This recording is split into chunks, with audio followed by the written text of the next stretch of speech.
sundalo ni Pangulong Emilio Aguinaldo ang nagtawag sa summer, siya si Vicente Lucban. Siya ay nagrebelde at pinagpatuloy ang laban sa mga Amerikano na pag-alaman ng mga Amerikano na maraming itong kasamahan na nagtatago. Agad naman ipinaputos ni Brigadier General Robert P. Hughes ang patakaran, paghihigpit, gaya ng paninirang ng panananim at sakahan. Upang hindi mabigyan ng tulong pinansyal ang mga rebelde, bilang karagdagan, ang mga sundalong Amerikano ay nagpakita ng paglaspastangan sa mga kababaihan at pagpapakulong sa mga kalalakihan. Ang mga babae ay niring ng mga Amerikano. Labis itong ikinagalit ng mga mamayaman ng Balanghiga. Kaya naman gumawa ng isang kakaibang taktika o teknik ang mga taga-Balanghiga at ang utak nito ay si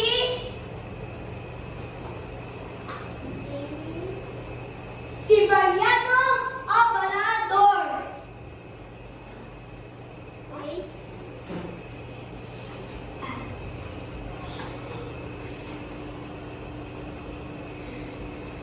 Gabi noong September 1901, nagkaroon ng stop position papuntang Sibahan kung nasaan Cabao ang mga batang namatay dahil sa sakit na kolera. Ang mga ito ay dinaluhan ng maraming kakababaihan. Ngunit, sa loob ng Cabao ay nakatago sa ilalim nito ang mga patalim, gulong at sandata. Ang nakabihis babae ay mga lalaki pala. Ang damandang ipaglaban. Ang damandang ipaglaban ang kanilang mga karapatan at kalayaan. Noong mga nagdapitin ng September 1901, ang nag-aagaan at uminom ng kape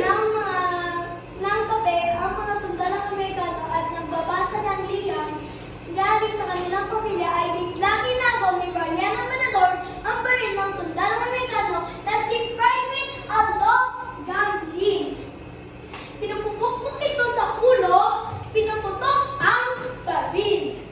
Hawak ni Mariano Abalador ang kanyang baston at sinagaw ang atake ng mga Balanghiganon. Noong 6:30 ng umaga, tumunog ang kampanan ng simbahan at naglabasan dito ang mga nagdamit babaeng kalalakihan.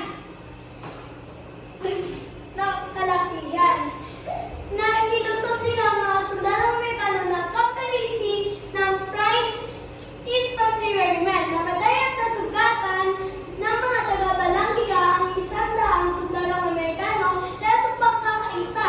Tinawag ito kasay-kasayan na Balanghiga Conflict.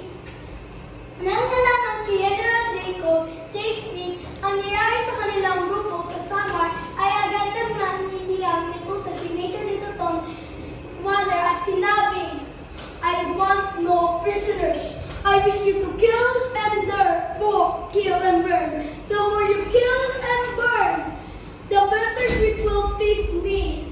The inner of summer must be made of holy wilderness." Ipinaputos na pahiling na ang mga taga-Balanghiga na 10 taong gulang pataas, lahat ng may kakaya-kayaan, mawag ng armas. Ang kahit na bata ay kailangan patayin. Kinuha ng mga sundalong Amerikano ang 3 kapalan na naging pugyat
nagsipaglaban na maibalik ang kampana. Matapos subukan ng Pigong bawiin ang kampana ng mga unang presidente ng Pilipinas na ibalik ito sa pamumuno ni Pangulong Duterte. Ito ang magandang balita tungkol sa pagkakabalik ng kampana sa Pilipinas noong 2017. Mismo si Pangulong Duterte sa kanyang sona ay nawagan na maibalik ang kampana sa Pilipinas. Panunin natin ang balita. Give us back those bilingual government. They are ours. They belong to the Philippines. On behalf of the United States, it is my great honor to be here at this closing of a painful chapter in our history. Mula sa aeroplano ng US Air Force na nakating sa mga kampanan ito ng Malandiga, ilang araw mula ngayon, ililipat na ito sa kanilang bayan, Sinilangan. The mountains of Malandiga are now home, in the Philippines, where they belong. May they reign in peace and bear testament to the ties and values which bind our two great nations for generations to come.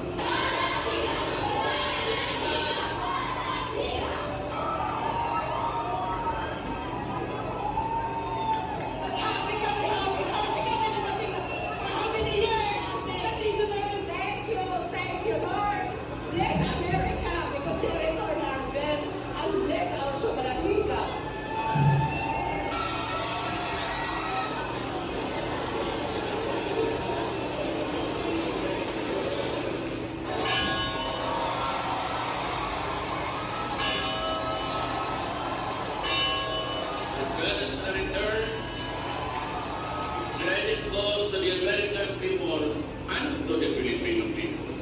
Period.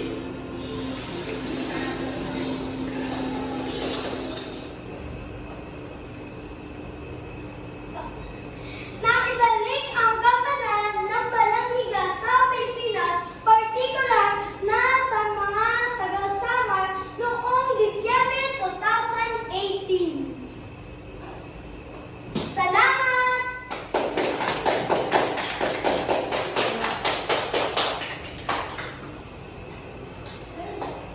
The total is... Natawa ko dun sa...